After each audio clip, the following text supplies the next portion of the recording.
Welcome back for my fourth and final video for today.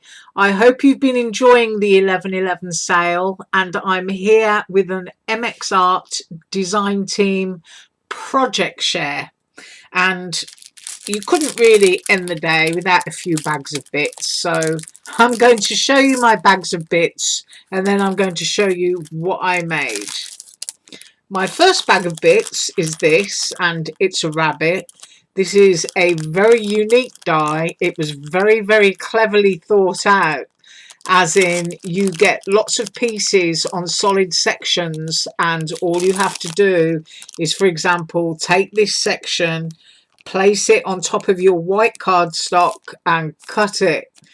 This section here you place on top of black cardstock, so on and so forth. This piece here you just place on yellow cardstock, and it's quite literally color coded in that way. It's not written on the die, but it's very simple, and I'm going to show you what I made with that. I paired it with two of my favorite in-out rectangle dies, and here is that project, and I can measure it for you. Isn't he gorgeous? I mean, quite literally, the coat and this little piece here, I don't know what you call it, his horn, his announcement thing, is cut in yellow, and then the other sections that cut in white are all molded onto one piece. So although he looks very spectacular and very complicated, once you've got your colors of cardstock, which are red, white, black and yellow, you are good to go. Isn't he lovely? Look at that tiny little pocket watch. Let's see if we can get good close-ups. Look at that. It's even got the hands, look, embossed into it. It's absolutely gorgeous. I used my Touch 5 marker in grey there just to add some shadow on his little ruffled collar. It's got a pink ear. That's the only pink piece that you need to cut out. And this background paper here is from Tuesday Morning, which is a kind of Alice in Wonderland pack, and I just thought it suited that absolutely perfectly. So that's my first one, and I'm going to measure him fully made up in all his glory.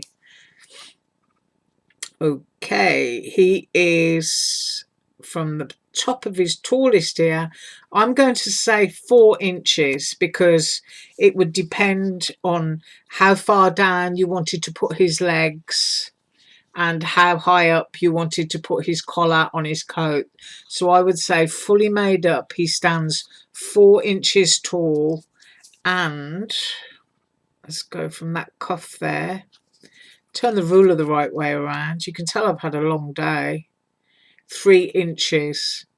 I've used my tiny little 1.5mm black beads there from AliExpress.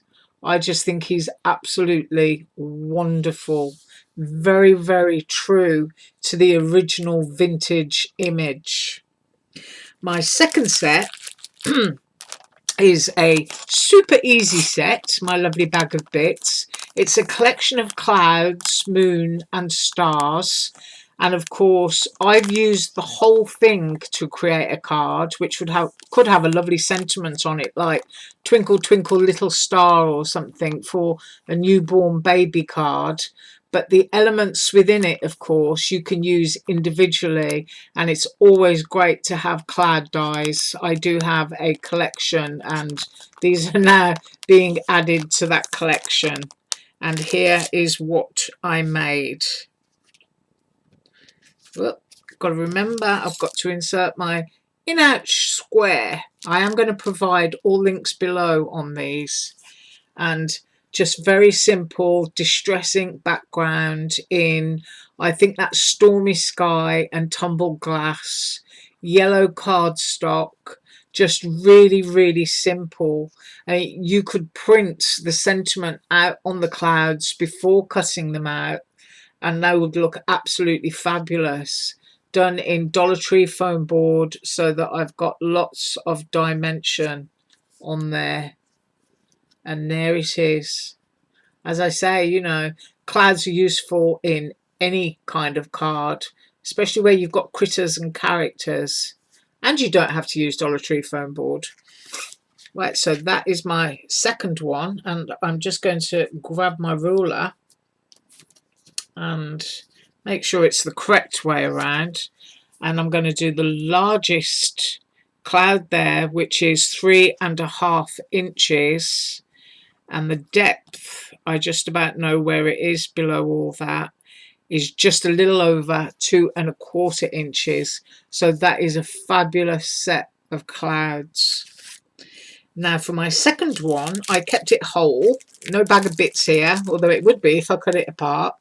And it's a cupcake die, which comes with all the different layers of icing and edges of the cupcake wrapper that you can shade.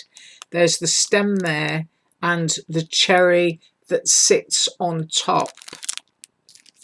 I've also used it with those 2 rectangle in-out dies that I showed you a minute ago.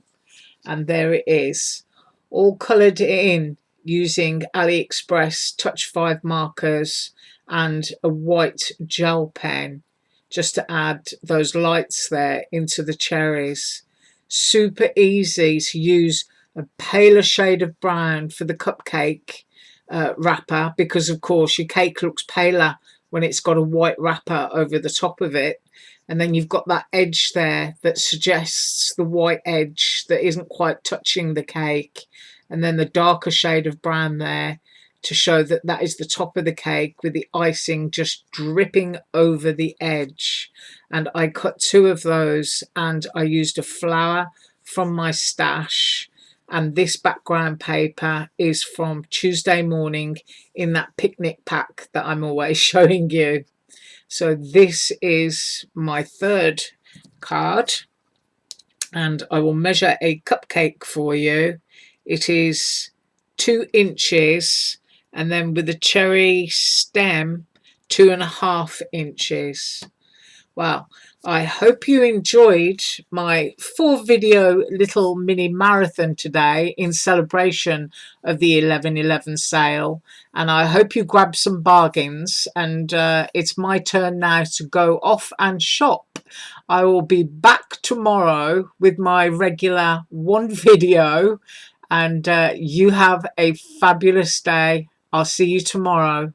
Bye.